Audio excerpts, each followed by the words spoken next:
Yeah. What is it? Something's really been bugging me. I'm wondering if you could dig up some answers. I'm game. What do you need dug up? I need some information on what happened to the people who were in the reserve with me. The other members of my squad. When the water pressure was getting too much for the bunker to handle, sections of it started to lock down. We analyzed the systems and we were able to pinpoint the issue.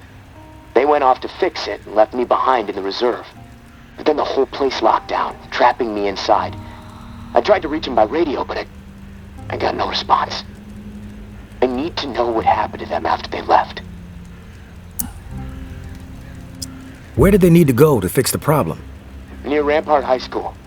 Honestly, what happened to my friend Kenneth is what concerns me the most. We were close. The other three, we didn't part on the best terms. We didn't see eye to eye. Tell me about the other 3 squad mates.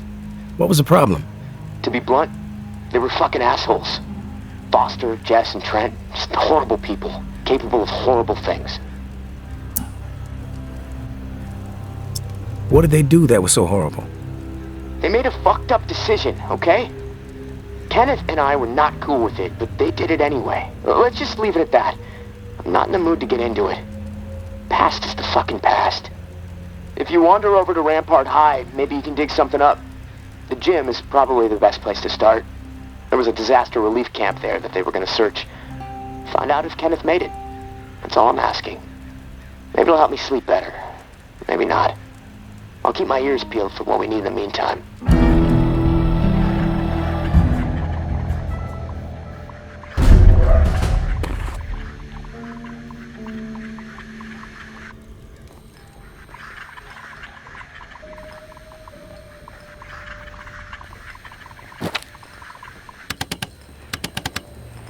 Food supply confirmed. The Shallows. Herd will not be stirred. Via Corolla. Reclaim patrol spotted. The Ward. East side narrow. 113.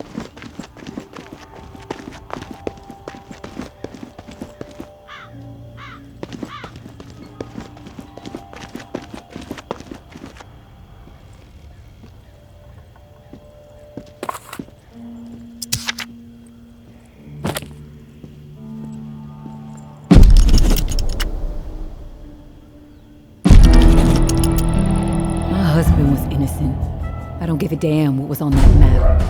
Doesn't prove a thing. Georgia has such a stranglehold on the tower.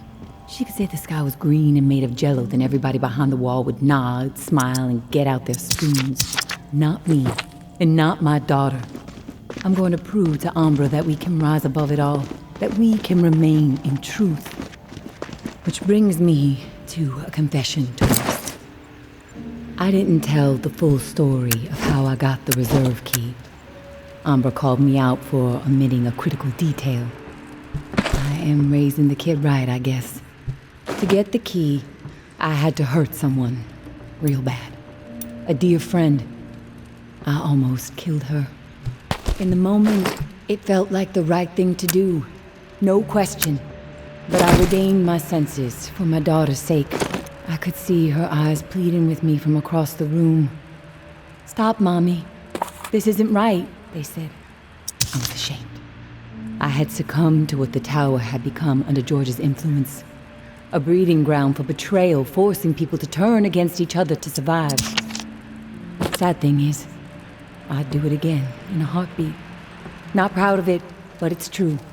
There is a line with me, and when it's crossed, it does not matter who you are. I will do whatever it takes to defend what I know is right and protect my daughter. So now, you know exactly who you're dealing with, twins. No bullshit. Like before, the drawing will point you to the cache. Beyond the location, the next cache is a mystery to me. No clue what might be in there. All I've heard is that it's quite a haul. May.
Our enemies are weak. They lack courage, lack purpose. They spread nothing but lies about us. That's all they can offer. A pile of bullshit. They have no vision for the future. They are hopeless swine. All they want is to see us burn. And why is that? They envy our success. That's why. They know we are strong. They know we refuse to be swayed. They know we are united. And it drives that half-wit charlatan of theirs mad with envy. They don't understand loyalty or sacrifice. We do. Because we are guided by principle. And these principles have seen us through the worst horrors imaginable time and time again. We all know what kind of animals they are. We all know that they stand for nothing. They are empty, depraved psychopaths, every last one of them. They must be dealt with swiftly and without mercy before they can poison everything we have worked so hard to achieve. The tower will always stand. Georgia.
Casey with the goddamn whining. I'm about to put my fist through his teeth. We did what we had to do. Live with it. End the story. How the fuck that beanpole made it through basic is beyond me. Soft as a melted fucking marshmallow. Different story with Kenny. I respect the guy, but that doesn't mean he gets a pass. The questioning has to stop. We had to protect what was rightfully ours. This bunker is our home. The supplies are our lifeline. If we did not defend it, we'd have all been dead within 2 weeks. Now we can last months, maybe longer. We can survive this. A brutal decision was made, but we have to fucking stand by it, unified. If Kenny and Casey don't fall in line soon, I'll have no problem marching them out of the bunker door with a gun to the back of their heads.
wasn't about to let those bastards steal all our shit. It's dog eat fucking dog now, and I'm the mama pit bull. Foster and Trent understand what's up. When you go through something like that together, something that ugly but necessary, you develop a bond to the group, no doubt. The other two? Fuck them. They don't get it. Casey acting like he's innocent. Bunch of bullshit. And Kenny with his moral high horse routine, not gonna put up with it much longer. I'm watching. They so much as blow a fucking fart in my direction, I'll put their asses down. Zero hesitation. Only the ruthless will survive this shit.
Didn't think I'd ever see another human being again. Is your name Kenneth? Yeah. How do you know my name?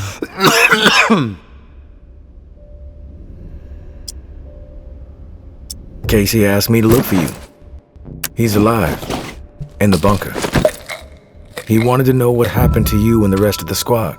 Casey's alive, huh? That's good to hear. I didn't give him much chance, honestly. Thought he'd have blown his brains out by now, or shriveled away to nothing. Guess I underestimated him. If you make it back to him, tell him these few things for me. Tell him he's a good guy. The guilt, it's not his. Tell him to let it all go. What happened at the bunker? He needs to wipe his brain clean. Tell him Kenneth said things right. Killed Trent, Jess, and Foster. Okay? You need to write it down or something? I'll remember everything. Don't worry. But I am curious. What happened at the bunker? Fuck it. I've got nothing to hide. We killed dozens of innocent people. Civilians trying to get into the bunker. When all the shit with the dead walking started to go down, we had orders to keep everyone out of the bunker. I don't know why. It didn't make any sense. But when it got too tense, we freaked. We mowed them down. Vietnam-style shit. Casey just stood there. Like a ghost.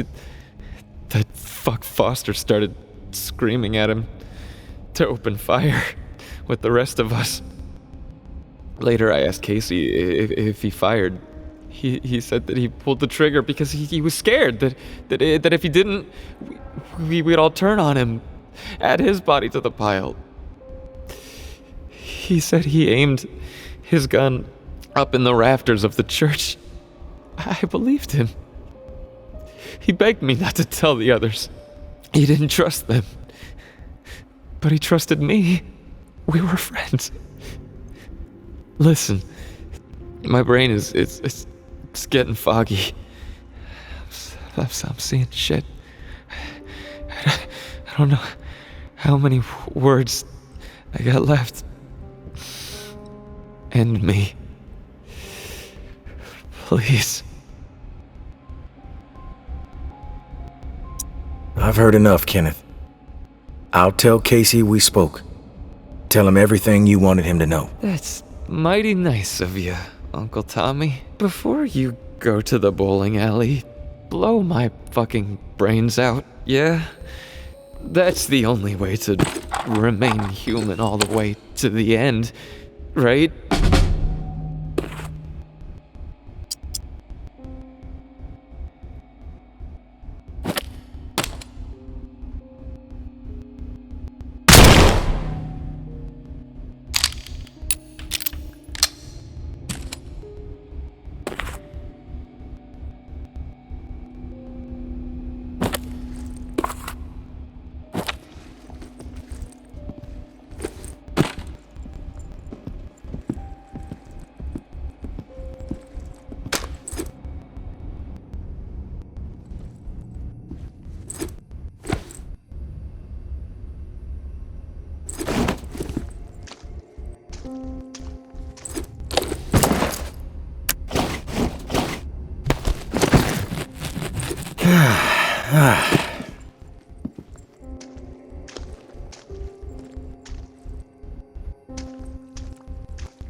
Ah,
You there, Casey?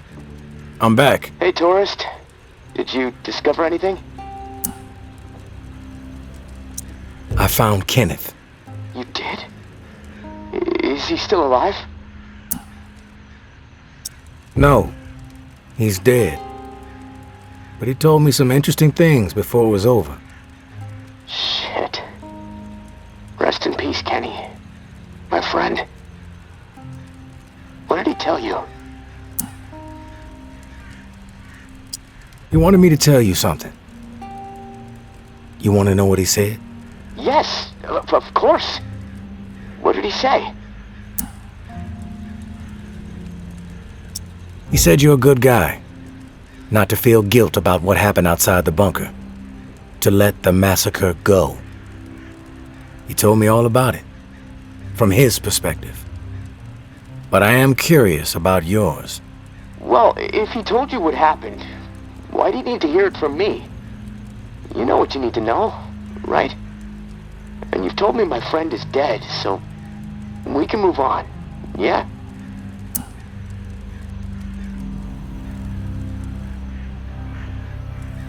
We move on after you tell me your side of the story. All right, hard ass. You want to hear what happened? Fine. There was a massacre. 36 people at least. Civilians. Right at the reserve entrance. Innocent people that we should have been protecting. I should have done something to stop it, but I didn't. I stood there. A coward. And now I don't sleep. I have a nervous twitch in my right hand that gets more pronounced every day, and the guilt is like a 10-ton weight crushing my chest. Are you satisfied now? Those are just facts, Casey. I already know the facts. What I need to know is your perspective on the whole thing. There's a reason why you can't sleep. You're twitching like a junkie and your chest feels like it's caving in. Okay, quit badgering me, please. I'll talk, just give me a second to gather my thoughts. It's all fucking foggy. The whole thing escalated really fast. The first bullet was Foster. I wanted to scream no, but it's like I just left my body. Everything after that moment, it's like a nightmare. Jess and Trent started firing. Jess, she was smiling. Kenneth hesitated. He looked right through me, like he expected me to have his back. But I did nothing. So he started firing. After that, all I've been able to retain are weird details. Oh, the sounds, a hat, a cross. Man, sometimes when I'm here lying, trying to sleep, I can actually feel my fingers shaking on the trigger of my rifle, even though I haven't touched the thing since the day it happened.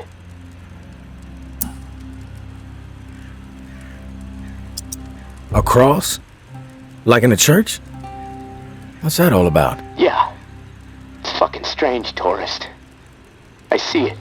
Real close up. Everything around it is hazy. Bullets chewing it up. Splintering the wood. It's from my church back home. The one my mom used to drag me to. You know, but that makes no sense. Well, it's just my mind fucking with me. Guilt digging in deep, I guess. Fearing judgment. What do you hear when the sounds come? The sound of terror. Please. The gunfire. My own shouts. The thump of bodies hitting the floor. This cacophony will just swell up inside my head when I least expect it. This chaos. But I can still pick out every single fucking sound. I just can't shake it. The feel of the trigger. Did you pull it? Yeah. I didn't want to, but I did. Basic training kicked in. Follow orders no matter what. But I don't know if I killed anyone. I may have. Thing is, I'll never know. Maybe that's worse than actually knowing for certain that I did. You mentioned a hat. What hat? There was this old man, shielding his wife. He had on this bright blue fishing hat, and I watched a flurry of bullets rip it right off in this spray of blood and skull. And this fucking hat, I swear to God, it's the exact same hat my uncle used to wear. And the bullets drove it into the wall, and it hung there for a second, dripping. And then it flopped onto the floor. The image, I can't get it out of my head. I'm worried it'll be there forever. And I keep thinking, was it me? Did I shoot those bullets? You'll never know for sure, Casey. That's exactly right, tourist. And I can't fucking deal with that.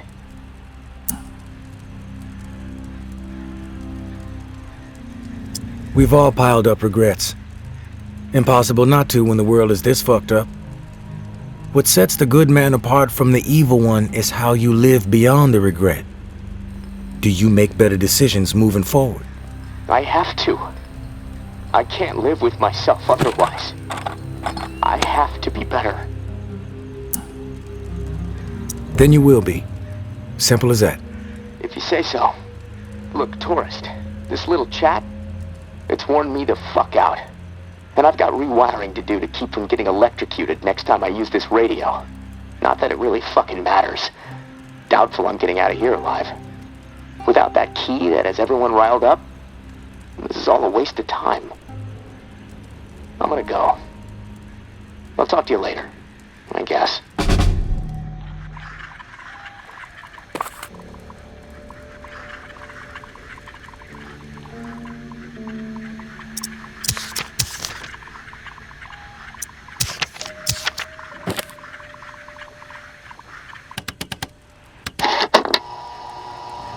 We cannot be afraid to ignite our passions, even in the midst of the nightmare.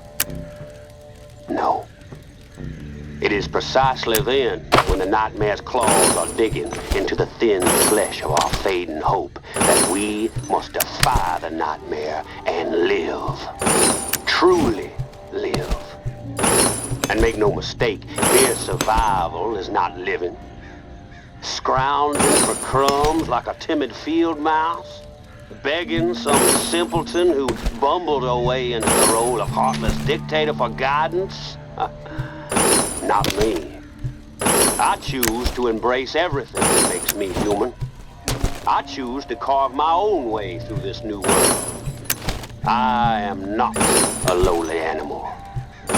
I should not be acting like one. Humor me for a moment while I recount an old Bible legend. Many of you listening will no doubt recall the campfire tale of Charlie Boy, who met his end at the hands of the Sukiyon in the Chill Swamp. But a lesser-known Charlie Boy tale is what I will regale you with now. As a youth, Charlie Boy was not one to adhere to rules. In fact, you could say the young lad was a bit of a miscreant. Thieving, vandalizing, terrorizing. Mischief was in his blood, and mischief is what made the man. On a sweltering summer's eve, one of those Nola nights when the air was so thick and hot a dragonfly could barely get airborne, Charlie Boy set out from his home in the 17th Ward and skulked on over to the Garden District with revenge thumping in his chest. His family had been wronged by some rich folk landlord types who were scheming to get Charlie Boy and his family evicted for no good reason at all. Now, Charlie Boy knew there wasn't much he could do, being just a 12-year-old beanpole, but he was not about to sit idly by and let old money greed ruin his family without landing a counterpunch. So out of chicken wire, Charlie Boy molded a huge head and put an old Pulcinella mask on it, the nose stretching down to the chin. He painted the whole thing black as night. With the head on his shoulders, Charlie Boy stood a gangly